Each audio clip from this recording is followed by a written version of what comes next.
রাস্তায় ছিলাম, গোসল করতে পারি নাই, তারপর কাপড় চোপড় ধুতে পারি নাই বেশি। এখানে এসে খাইতে পারি, গোসল করতে পারি, ঘুমাইতেও পারি।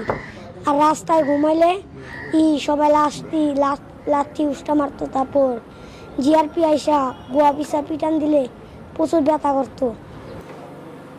রাস্তাঘাটে তো মানে ঘুমাইতাম, এমন কম্বল পাইতাম না, তারপরে তোষক পাইতাম না, মশারি পাইতাম না, তারপরে যে মাথায় যে তেল দেয়, রাস্তায় তো টাকা দিয়ে খাইতে পারলে খাইলাম, আর তেল কিনবো, তেল পাইতাম না, চিরুনি বেরাস যা পাইতাম।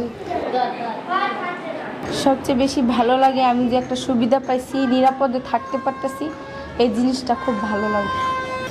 আমি সবাইকে শোনাই, ওরা আমার জীবনের বেশিরভাগই আমার জীবনের অনেক জায়গায় ওরা নিছে, কারণ ওদের জন্য আজকে আমি এই জায়গায় আসতে পারছি। নাহলে আমার ওই কমলাপুরেই থাকতে হতো, কমলাপুরে আমার জীবনের ভবিষ্যৎ সব মাটি হয়ে যেত।